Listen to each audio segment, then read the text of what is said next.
Good morning students. आज के इस क्लास में हम जो हिस्ट्री का जो चैप्टर है डिवोशनल पाथ टू डिवाइन, इस चैप्टर को आगे और पढ़ेंगे। इस चैप्टर के 2 क्लासेस हम कर चुके हैं और आज की क्लास में हम आगे के कुछ टॉपिक्स सच एज जो हम पढ़ रहे थे योगी, सिद्धार्थ, नाथपंथीस और उससे आगे की चीज़ों को पढ़ेंगे। सबसे पहले थोड़ा रिवाइज कर लेते हैं चैप्टर को। तो इस चैप्टर में एट फर्स्ट हमने जो टॉपिक पढ़ा वो पढ़ा था हमने the idea of supreme God, यानी कि सुप्रीम गॉड की क्या आइडियोलॉजी है उसके बारे में हमने पढ़ा था।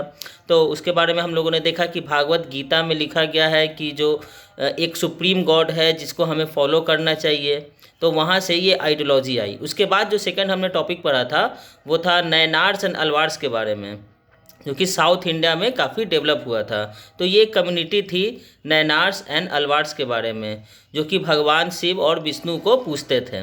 इसके बाद का जो टॉपिक था थर्ड टॉपिक, उसमें हमने पढ़ा था फिलॉसफी ऑफ भक्ति, यानी कि भक्ति से रिलेटेड कुछ फिलोसफर्स ने अपने जो वक्तव्य रखे हैं, अपनी जो बातें रखी है उसके बारे में हमने पढ़ा था। इसमें हमने जो सबसे पहला देखा था वो शंकरा का देखा था, जो कि साउथ इंडिया से थे। उन्होंने क्या फिलॉसफी दिया था, तो उन्होंने कहा था कि जो ये पूरा वर्ल्ड जो है वो एक इल्यूज़न है, माया है। यानी कि वो कहे थे कि he consider that the world around us to be a illusion और माया।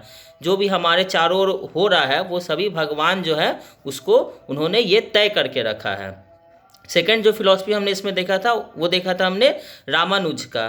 तो रामानुज की फिलॉसफी क्या थी, तो उन्होंने कहा था कि the best means of attaining salvation was through intense devotion to Vishnu. उन्होंने कहा कि जो विष्णु के प्रति अगर हम अपनी भक्ति रखते हैं तो ये एक सबसे अच्छा तरीका है साल्वेशन पाने का, यानी कि मुक्ति पाने का।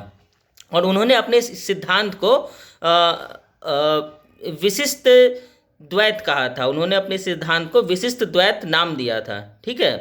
थर्ड जो हम लोग देखे थे आइडियोलॉजी वो था वसावन का। तो वसावन की आइडियोलॉजी जो थी उसका नाम था वीर सैविज्म। उन्होंने अपनी आइडियोलॉजी को वीर सैविज्म नाम दिया था और उनकी इस आइडियोलॉजी के अनुसार उन्होंने कहा था कि ऑल ह्यूमन बींग्स जो हैं वो इक्वल है। और उन्होंने साथ ही साथ जितने भी हिंदू धर्म में जो रिचुअल्स होते हैं जो कि बाद में बनाए गए, उन्होंने उसका विरोध किया।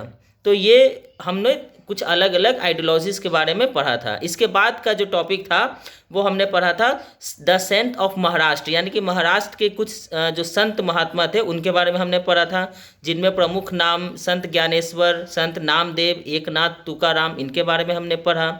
और इन सभी ने एक चीज़ जो था उस पर अपनी एक चीज़ के लिए वो सभी एक्सेप्ट कर रहे थे और वो था कि to reject all forms of ritualism, यानी कि जितने भी तरह के जो रिचुअल्स होते हैं हमारे हिंदू धर्म में उन सभी को रिजेक्ट किया जाए और सिर्फ गॉड का जो प्रे है उसको ही सिर्फ फॉलो किया जाए।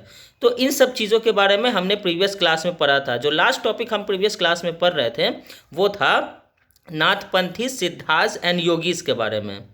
तो इसमें सबसे पहले तो हम बारी बारी से देख लेते हैं इनके।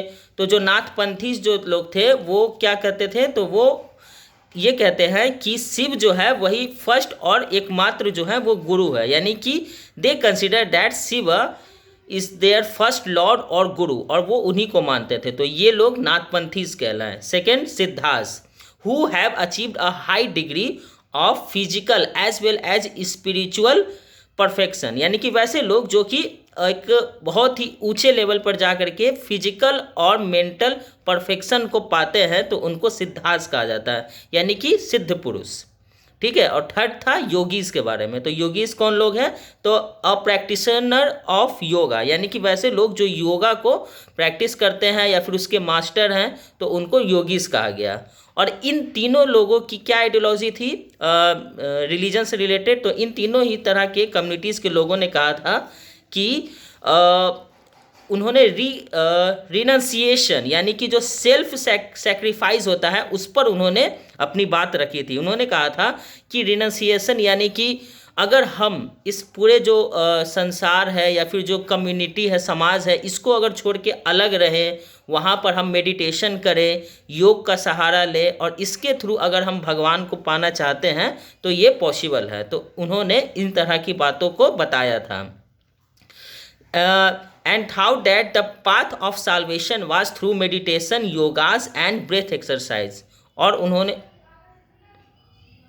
कहा था कि जो साल्वेशन का जो पाथ है वो थ्रू जो किसके थ्रू है, तो वो मेडिटेशन और ब्रेथ एक्सरसाइज और जो योग है उसके थ्रू जो मेडिटेशन का पाथ है यानी कि जो साल्वेशन का पाथ है उसको हम पा सकते हैं। तो यहाँ तक की चीज़ें जो हैं हम प्रीवियस क्लास में देख लिए थे। आज का जो टॉपिक है वो है आपको इस्लामिज़्म एंड सूफीज़्म, यानी कि इस्लामिज़्म और सूफीज़्म ये दोनों चीज़ें किस तरह से इंडियन रिलीजन का जो पूरा स्ट्रक्चर था उसको किस तरीके से इन्होंने इफ़ेक्ट किया, तो इसके बारे में हम पढ़ेंगे। तो सबसे पहले बात करते हैं हम लोग इस्लाम के बारे में। इस्लाम के बारे में आप लोग थोड़ा बहुत पहले से जानते हैं कि जो ये एक अलग रिलीजन है जिसको कि मुस्लिम धर्म भी कहा जाता है। तो इस्लाम में क्या है, तो इस्लाम प्रोपेगेटेड स्ट्रिक्ट मोनोथिज्म और सबमिशन टू वन गॉड। इस्लाम जो है मेनली क्या प्रोपेगेट करता है, तो ये कहता है कि जो गॉड है मोनोथिज्म यानी कि एक भगवान की पूजा करने का ये आइडियोलॉजी देता है और कहता है कि जो भगवान जो है वो एक ही है और हमें उन्हें ही फॉलो करना चाहिए। और इनके रिलीजन के अनुसार जो अल्लाह है वही जो है मेन या फिर सुप्रीम गॉड है। Except simple ritual of worship Muslim scholars develop a holy law called शरीयत। और इन्होंने जो है वर्शिप का जो बहुत ही सिंपल मेथड अपनाया। ऐसा नहीं जैसा हमारे हिंदू धर्म में होता है कि बहुत सारी चीज़ें होती है, बहुत सारे रिचुअल्स होते हैं, तो उन्होंने इतने सारे रिचुअल्स को ना फॉलो करके बहुत ही सिंपल रिचुअल्स को माना और कहा कि जो भगवान की अगर पूजा करनी है तो सिर्फ उनका प्रेज करना ही बहुत इम्पोर्टेंट होता है। और उन्होंने अपनी जो भी उनकी भगवान के प्रति जो भी बातें उन्होंने कही या फिर जो भी लॉ बनाए उसको उन्होंने एक नाम दिया जिसका नाम उन्होंने शरीयत रखा। यानी कि शरीयत एक ऐसी बुक है जिसमें मुस्लिम स्कॉलर्स ने जितने भी मुस्लिम धर्म में जो लॉ बनाए जाते हैं उन सब के बारे में लिखा है। तो ये था ये था इस्लामिज़्म। अब हम पढ़ेंगे सूफीज़्म के बारे में। तो सूफीज़्म जो है यही शरीयत से ही स्टार्ट होता है, क्योंकि सूफीज़्म का मेन आइडियोलॉजी ये था कि शरीयत जिसमें कि सभी लॉ लिखे गए हैं, होली लॉ लिखे गए हैं मुस्लिम धर्म के, उसको उन्होंने मानने से इनकार कर दिया सूफीज़्म से रिलेटेड लोगों ने। सच एज कैसे हमारे हिंदू धर्म में हुआ कि बाद में हिंदू धर्म को डिनाई करने वाले बहुत लोग आए और उन्होंने कहा कि नहीं, हिंदू धर्म में कुछ परिवर्तन होना चाहिए, रिचुअल्स जो है वो कम होने चाहिए। तो सूफी लोगों ने भी यही कहा।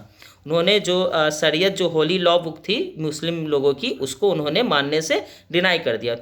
पूरी तरह से मानने से डिनाई नहीं किया, बस उसमें जो बहुत तरह की बाद में चीज़ें जो मेंशन की गई उन्होंने उसे मानने से इनकार किया।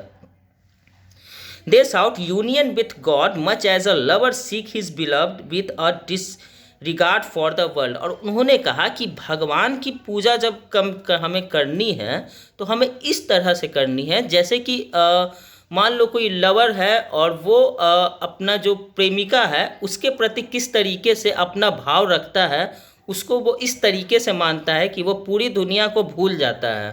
तो हमें भगवान के प्रति वैसा ही भक्ति रखना चाहिए। तो उन्होंने इस बात की ओर अपना इशारा दिया। Some Sufis like Ghazali, Rumi and Sadi composed poems expressing their feeling for God। और कुछ सेंट्रल एशिया के सूफ़ी लोग जिनमें गजाली, रूमी, सादी इनका नाम प्रमुख है, इन्होंने भगवान की आराधना जो उनके अल्लाह जो थे उनकी आराधना में उन्होंने कई सारे पोएम्स भी लिखे और इसके थ्रू वो अपनी गॉड के प्रति जो फीलिंग है उसको शेयर करते थे लोगों को। They developed elaborate method of training using जिक्र। और उन्होंने भी जिस तरीके से कैसे नाथपंथी, सिद्धार्थ और योगीज लोगों ने एक अलग मेथड बनाया जिसके थ्रू वो गॉड को जो है मेडिटेशन या फिर योगा के थ्रू वो गॉड को पाना चाहते थे, तो इन्होंने भी वैसा ही किया और उन्होंने इनका जो ये मेथड ऑफ ट्रेनिंग था उसका नाम उन्होंने दिया जिक्र। जिक्र कहने का मतलब है चैंटिंग ऑफ गॉड, समा, सिंगिंग। यानी कि देखो ये डिफरेंट ट्रेनिंग मेथड्स हैं जिसके थ्रू ये लोग जो है भगवान के और करीब जाना चाहते थे। तो उनमें पहला जो मेथड है वो है जिक्र, जिसमें वो हमेशा जो है भगवान का नाम लिया करते थे, यानी कि always chanting God name. Okay. दूसरा जो ट्रेनिंग मेथड है वो है समा। इसमें वो लोग भगवान के लिए बहुत तरह के सिंगिंग या फिर जो पोएम्स वगैरह जो है वो लिखते थे और लोगों को सुनाते थे। तीसरा जो उनका ट्रेनिंग मेथड है वो है रक्स। इसका मतलब होता है डांसिंग के थ्रू वो भगवान के करीब जाना चाहते थे। और इसके अलावा भी कुछ है जैसे ब्रेथ कंट्रोल एक्सरसाइज एक्सेट्रा। तो ये सब ऐसे ट्रेनिंग मेथड है जिसके थ्रू ये भगवान के प्रति और ज़्यादा अपनी नज़दीकियों को शेयर करना चाहते थे। तो इन्होंने इस तरह के ट्रेनिंग मेथड्स अपनाए under a guidance of a master called पीर। और ये सभी ट्रेनिंग मेथड्स जो है अलग अलग तरह के, इन सब का एक मास्टर होता था जिसको कि इस्लाम धर्म में पीर कहा गया है। और इन पीर के अंडर में ही रह करके ये जो है इस ट्रेनिंग मेथड को सीखते थे। दस इमर्ज द सिलसिला अ जेनोलॉजी ऑफ सूफी मास्टर। और इस तरह से सूफी जो कम्युनिटी थी उसमें एक जेनोलॉजी स्टार्ट हो गई, यानी कि कुछ हर एक जो सूफी धर्म का जो अलग अलग ब्रांचेज होता था वहाँ से जो है एक अलग अलग वहाँ से अलग अलग मास्टर्स ने अलग अलग ट्रेनिंग मेथड को फॉलो किया। और इसको ही कहा गया सिलसिला, यानी कि सिलसिला कहने का मतलब हो गया हर एक मास्टर की अपनी अलग अलग ट्रेनिंग मेथड, इसको नाम दिया गया सिलसिला। Etch following a slightly different method. और हर एक मास्टर जो है एक अलग जो है मेथड को फॉलो करता था जिसको कि इस्लाम धर्म में तरीका कहा गया है। ठीक है, तरीका का मतलब होता है different way to follow a ritual method. और इन सभी जो सिलसिला जो कम्युनिटी थी, यानी कि अलग अलग जो मेथड फॉलो करते थे ये लोग सूफी लोग, इसमें सबसे जो फेमस था सिलसिला वो था चिश्ती सिलसिला। ठीक है, चिश्ती सिलसिला जो था वो बाद में बहुत ज़्यादा फेमस हुआ इंडिया में। और इससे रिलेटेड बहुत सारे लोगों के हम नाम जानते हैं, सच एज एक तो अजमेर में थे मोइनुद्दीन चिश्ती, उनकी वहाँ पर दरगाह है, बहुत सारे लोग वहाँ जाते हैं अपनी मन्नत मांगने के लिए। इसके अलावा बाबा फरीद जो कि पंजाब के रहने वाले थे, वहाँ पर उनकी दरगाह है। तो ये सब जो थे वो सूफ़ी मास्टर थे जिन्होंने चिश्ती सिलसिला को ज़्यादा फेमस बनाया। The Sufi masters held their assemblies in their खानका और हॉस्पाइसेस। और ये जो सूफी मास्टर्स जो थे ये अपनी एक असेंबली बनाते थे एक जगह पर जिसको कि खानका कहा गया या फिर हॉस्पाइस कहा गया है। ठीक है, यानी कि खानका या हॉस्पाइस क्या है, तो house of rest for travellers, यानी कि जो ट्रैवलर्स लोग जो होते थे जो कि किसी एक जगह ट्रैवलिंग करते करते वो थक जाते थे तो वो वहाँ पर जा कर के आराम कर सकते थे। वो जो मास्टर होता था चिश्ती सिलसिला या फिर किसी भी तरह के सिलसिला का जो मास्टर होता था उसके घर पर वो जा कर के आराम कर सकते थे। और वहाँ पर वो क्या तो रिलीजन से रिलेटेड, सूफी रिलीजन से रिलेटेड जो भी अच्छी चीज़ें हैं, जो भी अच्छी बातें हैं या फिर गॉड के बारे में जो उनकी आइडियाज़ किस तरीके से हैं वो शेयर कर सकते थे। तो यहाँ से जो है खानका या फिर हॉस्पाइसेस जो है वो इंडिया में बनने लगे। और फिर बाद के टाइम में हम देखते हैं कि ये खानका जो है एक तरीके से रिलीजियस प्लेस के रूप में डेवलप होने लगे, क्योंकि वहाँ पर उस सिलसिला के जो है मास्टर या फिर पीर जो है वो रहते थे। तो फिर वो जगह जो है एक रिलीजियस प्लेस के रूप में डेवलप हो गई। लोग वहाँ जाने लगे अपनी दुख परेशानियों को जो पीर बाबा जो होते थे उससे शेयर करने के लिए। तो ये था आपका आज का टॉपिक जो था इस्लामिज़्म एंड सूफीज़्म। ठीक है, आई होप आपको ये सभी चीज़ें अच्छे से समझ में आ गई हो।